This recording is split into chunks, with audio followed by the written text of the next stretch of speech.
অল্প খরচে দারুণ একটা নাস্তার রেসিপি শেয়ার করছি, যেটা তৈরি করতে তেমন কিছুই লাগে না, খেতে কিন্তু দারুণ মজার।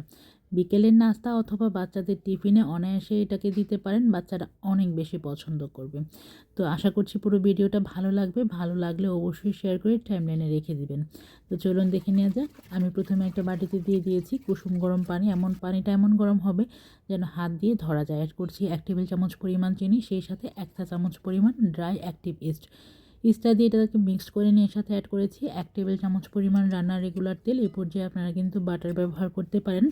সাথে অ্যাড করেছি পরিমাণ মতো লবণ। এবার সবগুলোকে একসাথে মিক্স করে নিয়ে এর সাথে অ্যাড করেছি 1.5 কাপ পরিমাণ ময়দা। আমি এখানে 1.5 কাপ পরিমাণ ময়দা দিয়ে এটাকে খুব ভালো মতো মেখে নেব। মাখানোর পরে অল্প একটু নরম হয়েছে, এই পর্যায়ে আমি আরও 2 টেবিল চামচ পরিমাণ ময়দা অ্যাড করেছি। এবার এটাকে ডোটাকে খুব ভালো মতো মাখিয়ে নেব একটু সময় নিয়ে। মাখানোটা যত ভালো হবে নাস্তাটা কিন্তু খেতে ততটাই সফট এবং ফ্লাফি হবে। আমি এটাকে প্রায় 7 থেকে 8 মিনিট ভালো মতো মথে নিয়ে এটাকে ঢেকে রেখে দিয়েছিলাম প্রায় 10 থেকে 15 মিনিটের জন্য। এটা 10-15 মিনিট পরে বেশ খানিকটা ফুলে উঠেছে। এবার ফোলার পরে এবার আমি একটা বোর্ডে নিয়ে উপর থেকে সামান্য একটু ময়দা ছিটিয়ে দিয়ে ব্যাস এটাকে আমি আমার পরিমাণ মতো করে কেটে নিয়েছি।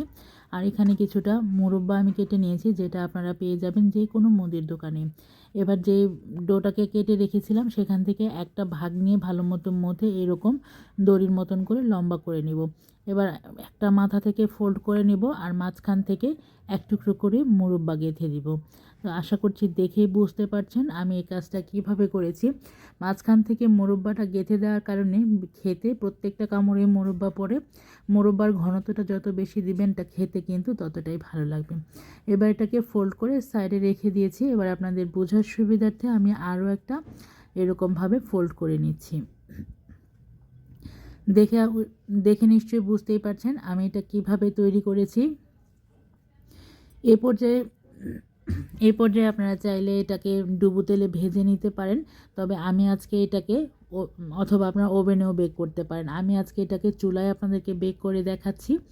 এই পর্যায়ে আমি এটাকে একটা চুলায় বেক করার জন্য একটা প্লেটে আমি কিছুটা পরিমাণ বেকিং পেপার বিছিয়ে নিয়ে বাস এইবার প্রত্যেকটা ডোকে এর সাথে বিছিয়ে দিয়েছি।